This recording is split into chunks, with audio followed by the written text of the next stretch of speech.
Já, kæru gestir, ég nú bið ykkur að fá ykkur sæti og ég bið ykkur velkomin og gaman að sjá hvað margir eru komnir hingað og það vekur vonir að það verði jafnvel einhver umfjöllun þennan málaflokk sem nú, já það eru fáir málaflokkar jafn mikilvægir eins og orkumálin á Íslandi. Og rauninni snýst þetta bara það að við Íslingar munum alltaf eins og aðrir nota orku og það mun engin stoppa það. En spurningin er svo, ætlum við að nota græn orku eða ætlum við að nota jarðefnaeldsneyti. Og við erum hér samankomin hér sérstaklega til þess að fara yfir nokkra hluti. Fyrst þannig að Hilmar Gunnlaugsson sem formaður starfshóps sem endurskoðun rammaáætlunar ætlar að kynna niðurstöðu sem að komin eftir mikla vinnu, ekki bara þegar snýr að þessu verkefni sem snýr að því að endurskoða getur kallað svona hefðbundin rammaáætlun, heldur sá hópur sem hann hefur stýrt unnið allt kjörtímabilið af þessum málum. Fyrst þegar snýr að vindorkunni sem líka breyting á ramma, því að það svona mikil bábilja að það sé ekkert reglugerð umhverfi vindorkuna. Það tóm þvæla, hún alveg til staðar, en það var hins vegar í stjórnarsáttmála að það ætti að vinna því að koma með endurskoðun á þeim þætti sérstaklega og endurskoðun og hann fer auðvitað yfir það en bara til upprifjunar þá var bæði flutt hér þingsáttmála til að sem og breyting á lögum þann þáttinn en sömuleiðis og það hangir saman að þá hafa þeir verið að vinna því sem að hann mun kynna hér á eftir varðandi endurskoðun á öllu umhverfinu. Síðan það þannig að jafnframt því að vera endurskoðun rammana þá hefur verið unnið mjög mikið í þessi hefðbundnu rammaáætlunarvinnu og það engin vafi að það hefur aldrei verið unnið jafn mikið og jafn skömmun tíma eins og núna, við förum aðeins yfir það. Síðan ein skýrsla sem að auðvitað hvarf í kosningabaráttunni og enginn getur svo sem gert mikla athugasemdir við það, en það raforkuskýrsla sem að ég sendi til Alþingis og hún gríðarlega góðar upplýsingar ef einhver vill tala og kynna sér orkumál á Íslandi. Og ég bara hvet alla, almenning og hagaðila, en þó sérstaklega fjölmiðla. Þegar ég má alveg vera pirraður yfir því að umfjöllun oft frekar skrítin og upplýsingaóreiða mikil. Það væri ótrúlega góð hugmynd að í það minnsta einn á hverri fréttastofu myndi kynna sér þessa skýrslu. Hún auðvitað 100 síður, en það allt í lagi. Hún bara ætluð fyrir svona venjulega stjórnmálamennum með myndum og öllu og góðum millifyrirsögnum en aðalatriði þarna ertu með yfirgripsmiklar upplýsingar og eins og ég held að sé hægt að setja í einni skýrslu og ég mjög ánægður með hana þó að auðvitað sé margt þar inni sem að bendir á það hvað við þurfum að gera þó svo við gert mikið á skömmum tíma. Og síðan á endanum mín samantekt. En nú ætla ég að biðja formann hópsins Hilmar Gunnlaugsson að kynna helstu niðurstöður og því hafi aðgang að þessari skýrslu hérna, hún liggur hér frammi og auðvitað aðgengileg öllum á vefnum, en Hilmar minn, gjörðu svo vel. Við erum alveg klappa fyrir honum sko. Já, ráðherra og góðir gestir. Gaman að vera hérna með ykkur og ég tek undir það gaman að sjá hversu margir hafa mætt hérna. Nú, það rétt eins og kom fram hjá ráðherra að ég fór fyrir starfshópum endurskoðun á rammaáætlun og með mér voru Björt Ólafsdóttir fyrrverandi umhverfisráðherra og Kolbeinn Óttarsson Proppé fyrrverandi alþingismaður. Við byrjum í þessari vinnu snemma á þessu ári og fundum mjög stíft, sendum áform í samráðsgátt og fengum allnokkrar umsagnir og héldum síðan fundi við ákveðin við helstu hagaðila og sóttum mikið til sérfræðinga. Við fórum til Noregs til þess að ræða hvernig þeir höfðu gert þetta, að rammaáætlun alltaf kom þaðan, þó hún hafi verið framkvæmd öðruvísi hér heldur í Noregi og við fengum þar mjög góða fundi með fólki sem hafði starfað en hún var lögð af á síðasta áratug og var einfaldlega lokið. Nú þá það nú svo eins og kom fram hjá ráðherra að við þrjú vorum einnig saman í starfshópi sem fór með verkefni vindorkunar og byrjum á þeirri vinnu 2022 og áttum gríðarlega mikið samráð þar, meðal annars auðvitað ramman, af því að það snerist mikið ramman líka og á þeirri vinnu gátum við byggt fyrst við vorum öll saman aftur í þessum hópi. Nú við héldum málþing sem var mjög vel heppnað snemma í ferlinu hjá okkur, það var í mars og þar komu fram mjög gagnleg umræða og sem að nýttist okkur mjög vel í þessari vinnu. Nú en svona afurðin, hverju erum við að skila, að í fyrsta lagi að þá það jú þessi skýrsla sem að liggur hérna frammi og þessi kynning á. Skjalið hérna líklega langleiðin í 100 blaðsíður en skýrslan sjálf töluvert styttri en það eru þarna viðaukar. Við unnum mjög mikla vinnu og varandi að greina framkvæmdina í Noregi og þróunina hér. Hvernig það var til að ákveðið var að gera hlutina eins og við höfum gert þá hérna á Íslandi. Og það sérstakur viðauki sem dýpkar þá umræðu í þessu skjali. Það var einnig viðauki í þessu riti hérna drög að frumvarpi sem við sömdum ásamt greinargerð og sem ætlað að innleiða breytingar á lögunum. Og einnig drög að reglugerð sem snýr meira þá að kröfum til gagna og ákveðin atriða sem að lúta að svona framkvæmdaatriðum og þörfar á að uppfæra og þörf á. Þessu skilum við í síðasta mánuði og það gaman að fá tækifæri til að vera hér í dag að kynna þetta og með mér Björt Ólafsdóttir en Kolbeinn Óttarsson proppið, hann bað fyrir kveðju, hann gat ekki komið. Nú auðvitað í svona vinnu að þá litum við allavega svo á að við værum ekki með neinar hömlur á því hvað við ættum að gera. Við ættum að endurskoða frá grunni og það gat falið í sér að við myndum leggja til að rammaáætlun yrði lögð af. Að það yrði búið til eitthvað nýtt kerfi í staðinn eða að hún einfaldlega lögð af og núverandi löggjöf myndi grípa þessa starfsemi. En niðurstaðan, svo ég stytti nú mál mitt bara og sé ekki að fara mikið yfir hvernig við komumst að henni, að niðurstaðan var að halda rammaáætlun en auka skilvirkni. Og það er kannski best lýst þá með því að segja að við erum að setja inn tímafresti sem að þýða það að við erum að horfa til þess að það líði ekki meir en 24 mánuðir frá því að virkjunarhugmynd fer inn til Orkustofnunar þangað til að þingsályktunartillaga komin til Alþingis. Og við förum nú yfir það nánar en þarna verið að setja tímafresti sem sagt á alla stjórnsýsluna. En eðli málsins samkvæmt að þá eru það þingsköp sem gilda tímafresti á Alþingi þannig að við erum ekki að hreyfa við því.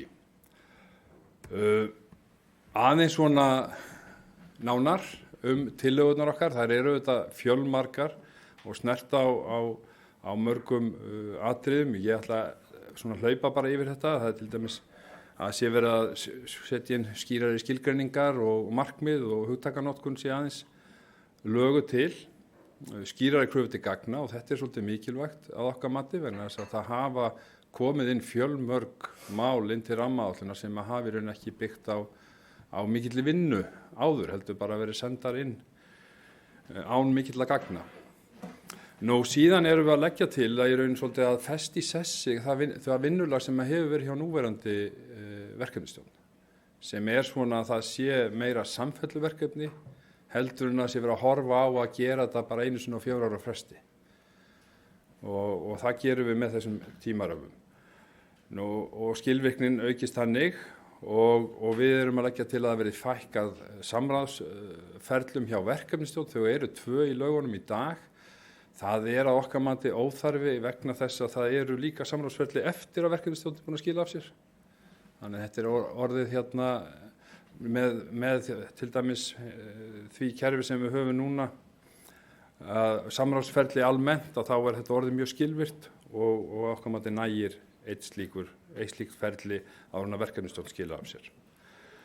Nú síðan það svo að við höfum þetta lent í því núna eftir að þriðji áfangi var samþykktur 22 að síðasta sumar áður en ár var liðið frá þeirri ákvörðun á 92 sveitarfélög sér heimild sína til þess að fresta ákvörðun gildistöku þeirra ákvarðana sem að þeim sneru og það dró svona athyglina því að eins og lögin í dag að þá hægt að reikna það út að sveitarfélög geti raun frestað því að vilji Alþingis komist til framkvæmda í 14 ár.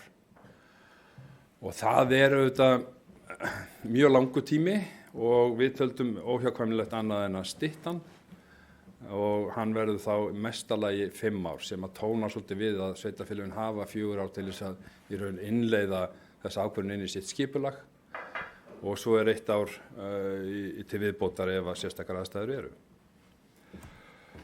Við erum líka svona aðeins að bregðast við Hæstaréttardómi sem féll í vor, þar sem að vernd á grundvelli flokkunar í verndaflokk, sem friðun sem sagt, hafði verið dæmd ólögleg í tilviki í Jökulsárárfjöllum. Og það sem verið að hnykkja á því, lögin tóku svo sem á þessu, en það verið að hnykkja á því að það þarf einfaldlega að vera í meginmáli tillagna, sérstaklega auðvitað þegar kemur að þingsályktun Alþingis, en eðlilegt að það komi þá líka inn í tillögu verkefnisstjórnar að kortið, afmörkun svæði sé þar í meginmáli og þannig sé tryggt að það sé engin vafi það hvaða svæði undir og það sé þá hægt að grípa til friðunar á þeim grundvelli ef að við á. Nú þá þarna einn punktur sem að fjalla sérstaklega og hefur verið nefnt mikið af þeim sem eru í jarðhita að það svona ákveðin, menn voru ákveði catch-22 að þegar menn voru búin að gera rannsóknarholu og vildu vinna nánar að því en flokkurinn var komin inn og hafði verið flokkaður í biðflokk, þá voru með stopp. Það var ekkert hægt að gera því að það þarf að fara í umhverfismat þegar svona framkvæmdir að ræða og við leggjum til að ráðherra hafi einfaldlega heimild þegar að rök hníga til þessu og það þarf að skoða það sérstaklega en hann geti hoggið á þennan hnút. Nú þá við einnig svona bregðast við því að vatnaáætlun, við höfum hort upp á það á síðustu árum að það hafa fallið úrskurði þar sem að jafnvel virkjunarleyfi hafa verið felld úr gildi af því að það hafi ekki verið í raun tekið tillit til laga stjórn vatnamála og við erum að leggja til að þetta komi með ákveðnum hætti fyrr inn í ferlið þó að sjálf ákvörðunin, stjórnsýsluákvörðun sem að taka þar samkvæmt þeim lögum. Við erum ekki að tala að hún sé tekin mjög snemma, heldur að matið á áhrifum á vatnslok liggi fyrir fyrr. Nú síðan að lokum að þá það þannig að í dag rammaáætlun auðvitað mjög verkefnamiðuð. Hún virkjunarmiðuð. Allir þeir kosti sem koma inn til skoðunar hjá verkefnisstjórn eru lagðir inn á virkjunaraðilum.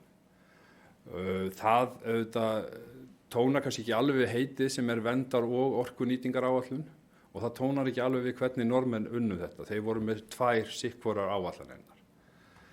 Og þess vegna leggjum við til og teljum það í raun geta orðið góðan grundvöll að því að það sé mögulega hægt að endurskoða þessi mál síðar en að það verði farið í ákveðið átak til þess að skoða landsvæði út frá hinum vinklinu. Og að við leggjum þar til að það verði náttúrufræðistofnun sem fái þetta verkefni, ekki verkefnisstjórn. Og hún geti lagt inn ákveðna röðun á landsvæðum til ráðherra og ráðherra hafi þá heimild til þess að taka það inn í þingsályktunartillögu ef hann vill vernda eða leggja til eitthvað þessu fari í verndarflokk. Það farið nánar yfir þetta allt í glærunni, í skýrslunni en þetta svona töluverð breyting sem að við líka horfum á. Þetta menn alltaf að hugsa sátt og bara langtíma hugsun í þessum málum. Nú næstu skref, þetta víst komið í samráðsgátt og verður þar opið til 1. febrúar. Mögulega lengur, það auðvitað svo að það að koma nýtt þing saman og ný ríkisstjórn og hvað verður auðvitað erfitt að spá en við vonum svo sannarlega að ég held að allir gera sér grein fyrir því að við þrjú sem í þessum starfshópi vorum við endurspeglum nokkuð breytt litróf þegar að menn horfa á stjórnmálin og hugsun hjá okkur var fyrst og fremst að koma fram með tillögur sem að geta orðið að gagni fyrir þjóðina til framtíðar og vonandi að ný ríkisstjórn sjáu gagni í þessum tillögum. Og ég bara vil nota tækifæri og þakka kærlega fyrir samstarfi bæði við starfsmenn ráðuneytisins og ráðherra og hans fólk og auðvitað við þá sem voru með mér í starfshópnum Björtu og Kolbeinn. Takk fyrir.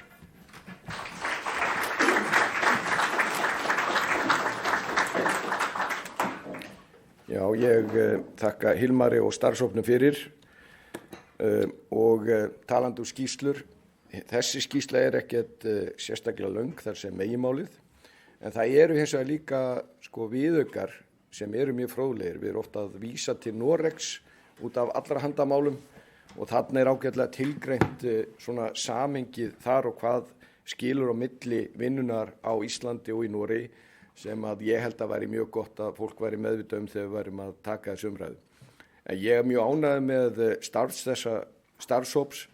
Eins og formaður tók fram að þá þetta ólíkir einstaklingar, eiga þó öll þau sameiginlegt að hafa mjög sterka tengsl við landsbyggðina því orkumálin nú að stærstum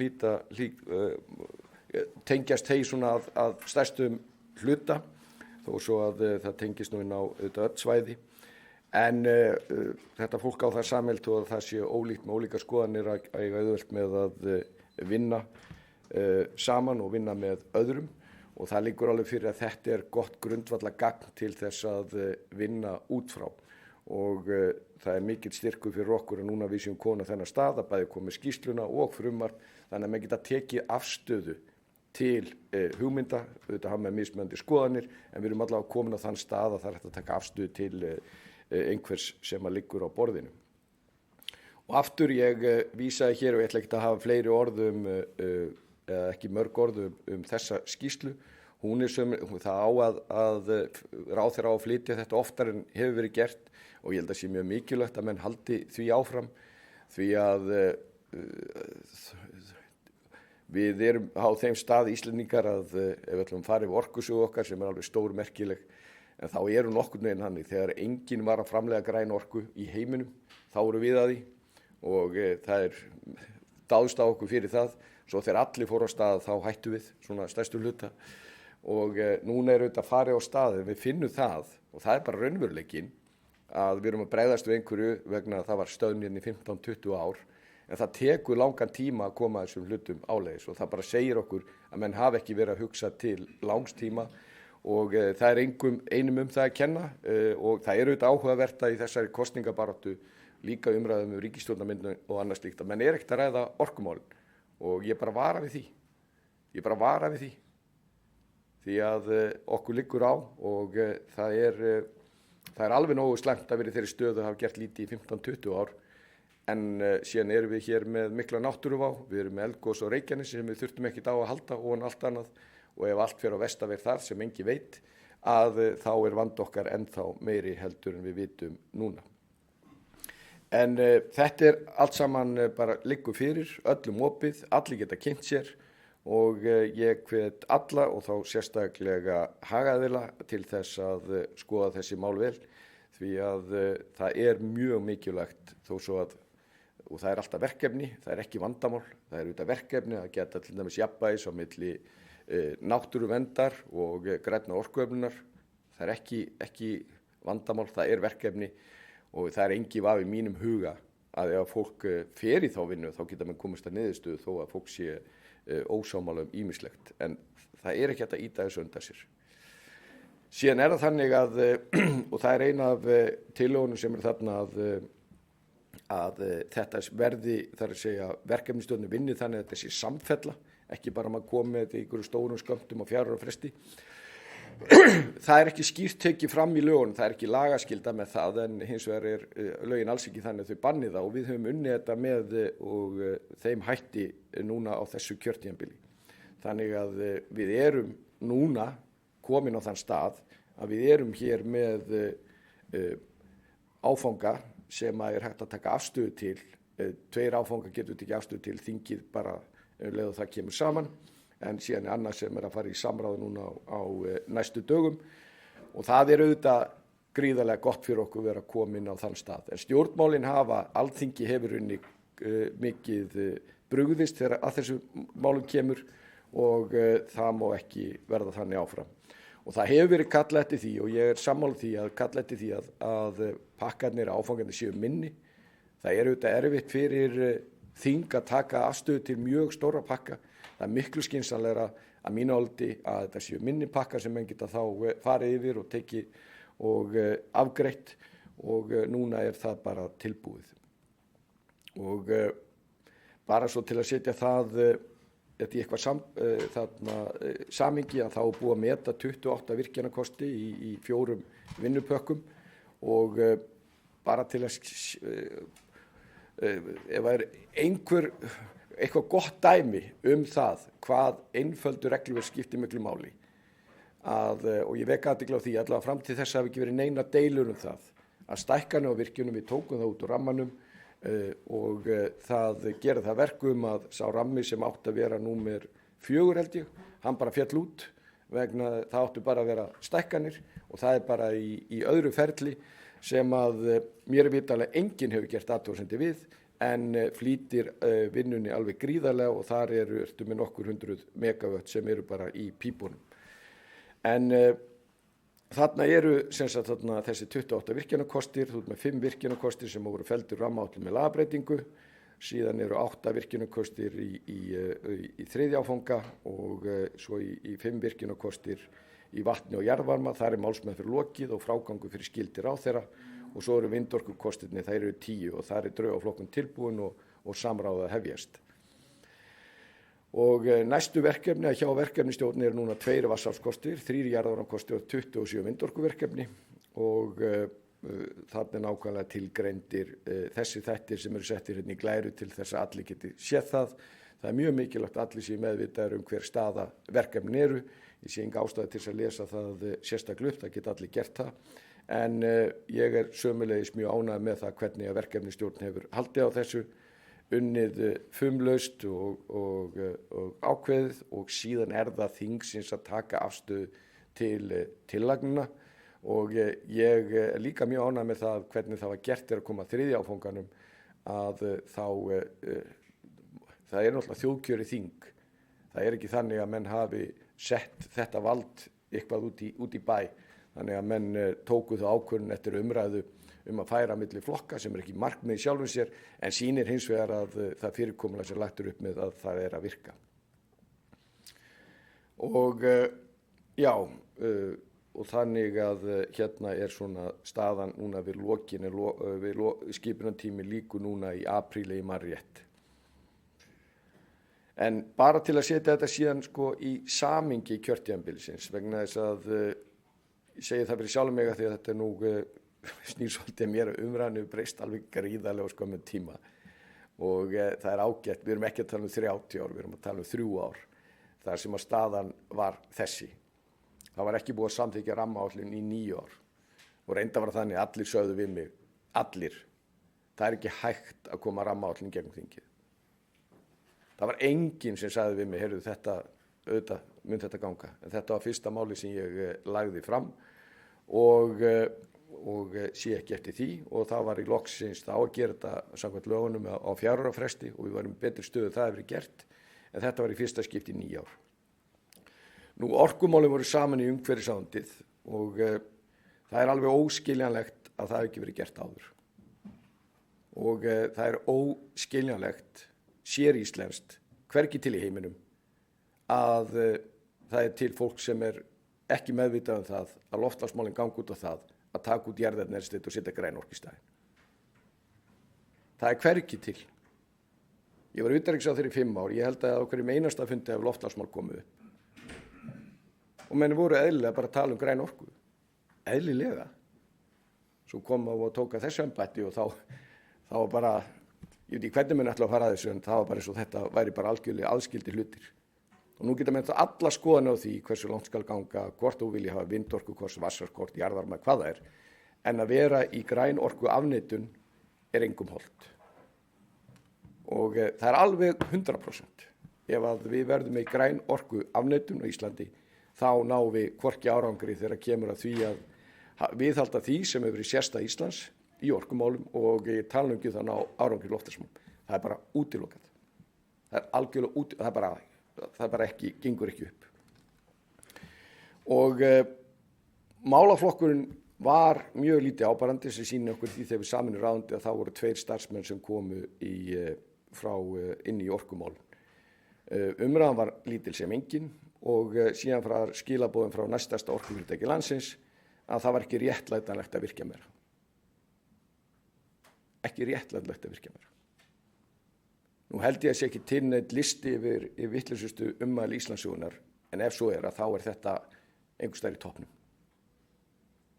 Það er bara, þó við tækjum út þessi metnaðarfullu markmið þegar kemur á loftslagsmálum, að þá breytir það engu að þetta var stórhættulegt og gerði mikinn skaða að þessi skilaboð skyldu vera þarna úti. Og svo var líka umræðu lagningu sæstreng til að selja umframorku og undirritaður er svo sem hér stendur búið að leita þessu umframorku frá ég komið inn. Ef aldrei fundið hana, ef einhver upplýsingar hana, þá bara endilega látið mig vita. Það væri mjög gott að vita hvar þessi umframorka er.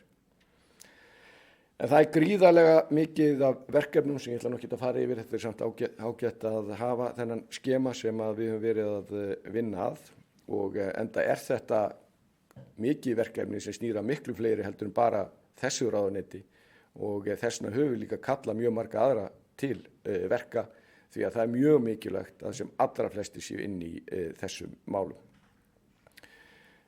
Stærstu málin voru kláruð. Við fórum og það er ekkert leyndarmál að það er þegar maður áttaði sig á stöðinu í það sem var að vísa í hér áðan að við vorum eina landi í heimi sem tengdi ekki grænorkumálin við loftslagsmálin. Eina landi í heimi sem gerði það. Að þá velti ég fyrir mig hvernig í ósköpunum er hægt að koma þessum skilaboðum áleiðis. Niðurstaðan sú að það voru 3 mjög hæfir einstaklingar sem fóru í það verkefni og unnu mjög hratt og vel og kom með grænbókina og það breytti nokkuð umræðinu. Við klárum sameiningu stofnana sem er grundvöllur fyrir einföldun og leyfisveitingum. Við þurfum að gera margt fleira til einfalda leyfisveitingar og gera þetta skilvirkara og þetta er nákvæmlega það sem allir eru að kalla eftir allstaðar, austan, hafs og vestan. Getum nefnt Guterres, framkvæmdastjóri Sameinuðu þjóðanna, getum nefnt Evrópusambandið, getum nefnt Bandaríkin, allstaðar út allan heim eru menn að kalla eftir einföldun leyfisveitinga, eru menn að því að hugsa að gefa afslátt á öllum kröfum sem snýra náttúruvernd og öðru slíku. Nei, engin áhuga því. En það verður bara að segjast eins og að leyfisveitingaferli eins og núna og ég ætla ekki að sýna einhverja glærur það. En eina samlingi sem ég dettur í hug það er bara þegar að prjónarhnykill sem köttur eru komist í. Og það er með ólíkindum hvernig menn hafa tekist að flækja þau mál og algjörlega 100%.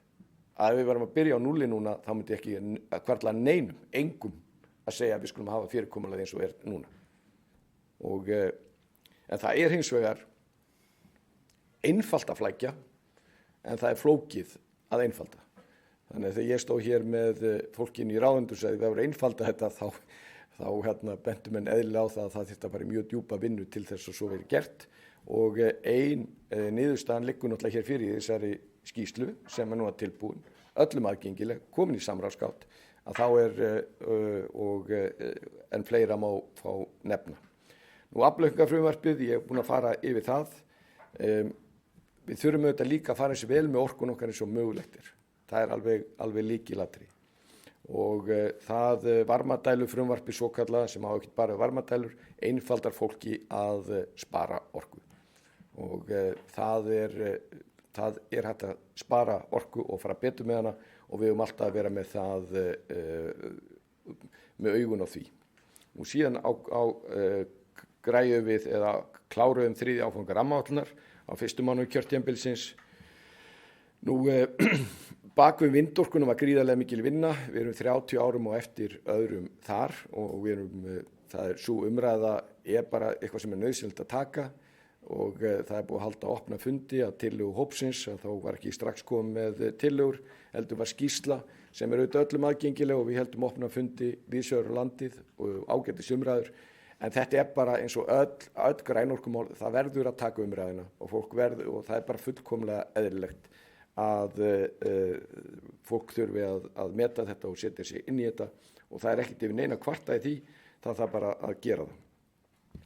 Síðan eru líka aðrir, að því við höfum verið svona bara mjög einfalt, við höfum verið með vatnsaflið og jarðvarmann, það mjög margt annað hægt að gera og það var kortlögð hérna tækifæri í öðrum orkukostum og núna til dæmis staðan svo að ef við ætlum að reyna að bregðast við eins hratt eins og við getum, því við þurfum að gera það, að þá það væntanlega smá vatnsaflsvirkjanir sem að taka skemmstan tíma að skila okkur raforku. En bara til að setja það í samhengi vegna þess að það hefur ekki verið skoðað mikið, við eigum ríka sögu í því og árið 1950 voru 530 smá vatnsaflsvirkjanir í Íslandi. Og ég var nú bara daginn að friða Hólm, þar sem að Bjarni frá Hólmi bjó og það var mjög merkilegu maður, dó langt fyrir aldur fram og hann bjó til 100 vatnsaflsvirkjanir og sama tíma og við vorum að byggja 11 stöðum við bestu mögulegu tækni fjármunum að þá var hann að búa til vatnsaflsvirkjun á Hólmi sem að ennþá til þó hún sé ekki virk og hann notaði í það sem hann fann úr skipshræjum á sandinum og meðan við notum bestu tækni hér. Þannig að það líka merkileg saga sem tengist atvinnusögu okkar Íslendinga. Það búið að sömuleiðis og það líka fyrir skýrsla sem að Gestur Pétursson stýrði sem núna nýr forstjóri umhverfis Orkustofnunar með hagnýtingu og vindorku á hafi. Þar sömuleiðis við langt á eftir öðrum, bara meðal annars vegna þess að þær þjóðir sem að nýtt sér það voru líka búin að rannsaka hafsbotninn miklu betur vegna þess að leita að olíu og gasi. En það eitthvað sem menn þurfa að eðlilega líka að vera með augun á. Síðan það þannig þegar við lítum á þessa stóru mynd Ísland, að þá það samt sem á þannig að það eru ákveðin svæði sem að verður að líta til sérstaklega. Alltaf Vestfjörðum bara svo staðan að við höfum verið að keyra, það nærri á pari, næststærsta orkuverið þar við stærsta grænorkuverið og það dísilrafstöð sem líka umhugsunarefni að það tók nú ekki langa tíma að fá leyfi fyrir henni. Og bara svo það sé alveg sagt, ef við förum ekki í grænorkuna, þá bara einfalt regluverk þegar við ætlum að fara í dísil raforkuver. Og það auðvitað sorglegt að við séum þeirri stöðu hafa verið að auka þá framleiðslu svona gríðarlega mikið, en það kemur ekki til að góðu, það bara vegna þess að vantar raforku og græna orku á í Vestfjörðum. Saman með Dalabyggð, Langanes og Vestmannaeyjar, allir þessi hópar sem þarna unnu sem að þeir voru að skoða bæði náttúruverndina en sömuleiðis áskoranir þegar kemur að orkumálum og öll þessi svæði það sameiginlegt. Ef þau ætla að vera samkeppnishæf og byggja sig upp, þá verða að hafa aðgang að grænni orku. Og ef við segjum við eitthvað svæði á Íslandi, heyrðu, bara því miður, þið fá ekki aðgang að grænni orku, þá erum við að segja við svæði, þið fá ekki að vera með. Við ætlum að byggja upp Ísland og við ætlum að hafa samkeppnishæft atvinnulíf, en við höfum ákveðið það að ykkar svæði fær bara ekki vera með í því. Það bara staðreyndin. Við gerðum tvíhliða samstarf við Bandaríkin á sviði orkumála og það nokkuð sem að ég bind miklar vonir við. Það fálmkennt og það hafið og á hverju höfðu Bandaríkjamenn áhuga á því að gera sérstakar samning við okkur. Það vegna þess að við erum með höfum þessa sérstöðu þegar kerum jarðvarmann. Og það þannig og ég hef sem ráðherra þessa málaflokks tekið þátt í því að þeir hafa verið í samstarfi og hjálpa öðrum þjóðum að byggja upp sitt orkukerfi og það möguleika á jarðvarma sem út allan heim, þá segja þeir, við erum hérna með aðilar sem eru bestir í heimi í þessu, hafa lengstur reynsluna, það Íslendingar og við viljum fá þá að borðinu til aðstoða ykkur í því. Og þetta auðvitað gríðarleg tækifæri fyrir Ísland og íslenskt atvinnulíf. Nú eins og ég nefndi hérna áðan, 4., 5. og 7. áfangi rammaáætlunar eru tilbúnir. Þetta eru litlir rammar í samanburði við þá sem að vera undan og sem á að auðvelda það að nýtt þing geti tekið afstöðu til þessum allra fyrst. Síðan í 12. lagi sem nefnt hérna, það hitaveituskýrslan að þar eitt af því sem ég held að komið mest óvart í komin þetta embætti var þessi hræðilega staða á hitaveitum á Íslandi. Þar höfum við algjörlega sofið fljótandi að feigðarósi og Ísor vakti athygli mína á þessu og niðurstaðan svo að þeir gerðu úttekt á þessu og 2/3 hitaveitum í Íslandi eru í vanda og það eru einstaklega slæmar fréttir. Síðan þarna jarðvarmahópur vegna áskorunum tengdum Evrópusambandinu sem að störfum og af hverju það?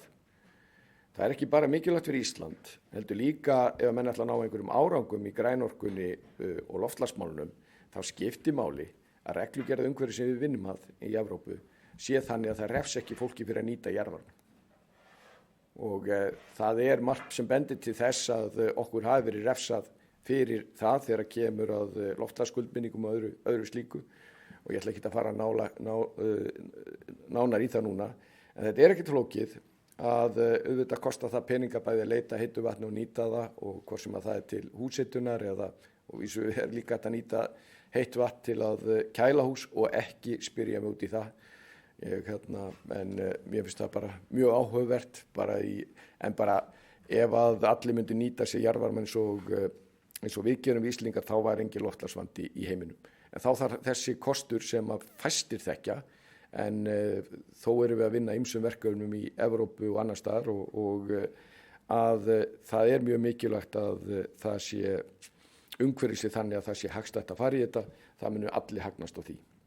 Síðan verið sérstök skýrsla flugorku framtíðarinnar og þar hafa verkefnin og tækifærin verið greind.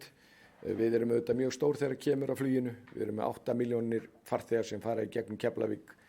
Við eigum möguleika á því að vera með grænasta flug í heimi en þá þurfa menn auðvitað að sýna framsýni og gera áætlun til þess að svo megi verða. Nú við þekkjum, þó umræðan hafi svona fallið niður að þá þær þjóðir sem við borum okkur saman við og það kemur fram í vindorkuskýrslunni að þær hafa farið þær leið vegna þess að við erum löngu komin á þann stað og það skiptir ekki máli hvað orkukostuð Það vill enginn hafa það í bakgarðinum sínum. Þannig að það mjög eðlilegt og sanngjarnt að þeir sem að nærsamfélagi sem að með orkukosti þá fá að njóta þessi í ríkara mæli. Þetta máli í rauninni ekkert flóknar en það. Og ástæðan fyrir því að fyrirkomulagið eins og núna að þá síðan sögulegu rætur að þegar menn voru að skrifa það út að sveitarfélögin fengju ekki sömu skatttekjur eins og öðrum fasteignum þegar kom að virkjunum, þá voru mest að hugsa Vatnsaflsvirkjun var það að skrifa út að það yrði aldrei hagnaður af orkuvinnslu á Íslandi. Aldrei hagnaður. Og það sýnir líka bara það sem menn voru að hugsa, menn voru bara að byggja upp íslenska þjóð, byggja sjálfstæði þjóðarinnar, ekki bara pólitískt, heldur líka efnahagslega og þess vegna fóru menn að nýta það sem við höfðum. Það var ekki sjálfgefið. Við erum svo lánsöm sem hér að það var gert. Við vorum ekki með þau lífskjör sem við erum í dag ef það ekki verið gert og staða okkar væri miklu verri. Nú, ég nefndi smávirkjanirnar og þar hefur við sett átaksverkefni vegna þess að í stærstum hluta gengur þetta út á það að það bara fullt af möguleikum í smávirkjunum. Orkustofnun hefur tekið þetta út og það þeir eru með einhverja 2500 möguleika sem myndi ekki skila 700 megavöttum meira heldur eða 20% meira heldur en öll raforkuframleiðsla á Íslandi. Auðvitað margt af því sem að ekki gerlegt af alls konar ástæðum en ef við ætlum að reyna að ná árangri eins hratt eins og mögulegt og líka styrkja nærumhverfið, styrkja orkuöryggið, þá þurfum við að fara í þetta og stórum hlutum gengur út á það að vekja athygli fólks sem að með þessa kosti og hjálpa þeim í gegnum kerfið. Margir líta svo að það hljóta að vera svo gríðarlega erfitt að fara í gegnum kerfið og ætlar að fara að virkja. En við ætlum að aðstoða fólk við það og það farið á stað og nýju umhverfis- og orkustofnun mun halda utan um það. Það mjög ánægjulegt að sjá að Orkuveitan farin í mikla fjárfestingaráætlun. Það alveg bara gerbreyting þar og það hefur gríðarlega mikilvægt ekki bara fyrir okkur á höfuðborgarsvæðinu og veitursvæðinu. Það gríðarlega mikilvægt fyrir Ísland að það sé gert. Og ef að Orkuveitan hefði ekki gert það, þá væru við sem næstasta fyrirtækið að þá veit ég ekki hvernig við myndum geta nálgast þetta verkefni. Þannig að ég mjög ánægður að sjá það. Suðurnesjalína 2, hún mun klárast 2025, það löngu hafnar framkvæmdir Og það sem ég glemdi nú að setja þarna inni var líka að það líka stærsta framkvæmda áætlun sem hefur verið farin á stað þegar kemur að Landsneti, 88 milljarða framkvæmdir á 5 árum sem gríðarlega mikilvægt fyrir orkuöryggi, líka til þess að nýta orkuna sem best. En það þarf pólitíska forystu til þess að fylgja því eftir því að þetta mun ekki gerast að sjálfu sér. Nú við sjáum sömuleiðis að bæði Hvammsvirkjun og Búrfellslendur, það eru framkvæmdir hafnar, en þetta ekkert að vera tilbúið á morgun. Þetta tekur bara nokkur ár. Þannig að menn get ekki halla sig aftur og sagt ok, þetta fara á stað, þá þetta bara hlutning komin í það. Það ekki þannig. Og vonandi lendum við ekki í neinum áskorunum eins og við erum að horfa á Reykjanes sem að við myndum allt í einu sitja upp með það væri minni framleiðsla heldur en við núna, en hvort heldur sem þá þarf miklu meira til. Nú jarðhitaleita átakið, undarlegt að þá hefur ekkert verið farið á þessari öld fyrir núna jarðhitaleita átak. Ég held að allir séu sammála það var skynsamlegt að gera það og það hefur skilað gríðarlega miklu. Og ég var ánægður að heyra bæjarstjórann á Ísafirði, hún kjarnaði þetta ágætlega þegar hún sagði við fundum gull. Það var þegar búið að finna heita vatnið á Ísafirði við Ísafjarðarkaupstað sem búið að leita mjög lengi. Heita vatnið gullið okkar. En bara svo út af aflaukningarfrumvarpinu, þetta bara gott dæmi einföldust leyfisveitingaferla. Þarna ertu með 230 megawatt uppsettu afli þó að það sé ekki hægt að setja í samhengi við, þetta aflaukning og en hjálpar okkur gríðarlega mikið. Þannig ertu með HS Orku með 30 megawatt, Landsvirkjun 200 á næstu 5 árum og svo ertu með í pípunum 400 megawatt aukning á næstu 20 árum og síðan munu ýmislegt vera þarna sem við sjáum ekki núna. Það sem komið og bara í pípunum og gríðarlega mikilvægt, það orkuöryggi 1 og 2, einhverju hluta vegna og það óskiljanlegt af hverju það frumvarp sem við erum með orkuöryggi 1 sem að skilgreina þá hverjir að vera í forgangi því að þarf að skammta sem við vonum að koma ekki til, en harla ólíklegt að það gerist ekki miðað við stöðin í dag.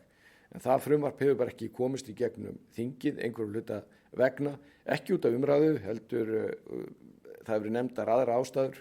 En það mikilvægt að klára það. Það skilgreiningin á því sem ég held að flestir séu sammála að það séu almenningur og minni fyrirtæki. En síðan erum við líka að vinna núna að orkuöryggi 2 sem það hvernig á að framkvæma þetta. Ég hef flutt frumvörp þau mál og þau hafa þroskast ágætlega í þinginu. Ég mér finnst það gott og bara meðal aðila og ég vonast til þess að við getum fengið góða niðurstöðu sem við þurfum eins og að klára. Það getur engin lofað því að við lendum ekki í vanda í vetur. Það getur engin lofað því miður. En það meiri líkur á því við lendum í vanda í vetur heldur en ekki og það vegna þess að við höfum ekki verið að huga til framtíðar og undanförnum áratugum. Nú sömuleiðis held ég komið úr samráðsgátt innföldunarfrumvarp sem vinna sem búið að vinna í mjög langa tíma, bæði af fólki innan ráðuneytisins en líka fengið utanaðkomandi aðila. Vegna þess að við verðum að einfalda þetta leyfisveitingaferli og bara til að setja í eitthvað samhengi hvað þetta algjörlega galið þá þreytist ég ekki að segja frá einu sem bundi í lög sem svona að ef að tré vex upp í háspennumástur þá leyfi Orkustofnunar til að fella tréð. Og ég var nú vonast þess að ég geti breytt í reglugerð en það þarf að breyta lögunum til þess að svo megi verða. Og Kárahnjúka þurfti að fá leyfi hjá heilbrigðiseftirliti sveitarfélags til þess að hefja starfsemi. Það nóg að gera yfir heilbrigðiseftirlitinu og það alveg nóg af aðilum til að fara yfir stórar virkjanir og smærri virkjanir þó heilbrigðiseftirliti komi ekki að líka. Þetta ekki tæmandi listi, ég hef ekki tíma til að fara yfir það. Nú við þekkjum sömuleiðis að við höfum verið að gullhúða og það sömuleiðis tilbúið frumvarp afhúðun þegar þessi málum kemur. Árið 2003 ákvaðum við að setja hérna raforkumarkað en við erum ekki ennþá komið með hátternisreglur eins og öðrum markuðum og það ekki gott. En þetta ekki nýtt að þessi markaður það var ákveðið 2003 og það yfir 20 ár síðan. Síðan hér það sem Hilmar kynnti varðandi einföldun á rammaáætlunum þannig að það tilbúið og maður geta tekið afstöðu til þess. En bara alveg í lokin bara muni eftir einu á þessum fundi, muni bara þetta. Það má ekkert út að bregða. Það má ekkert út að bregða.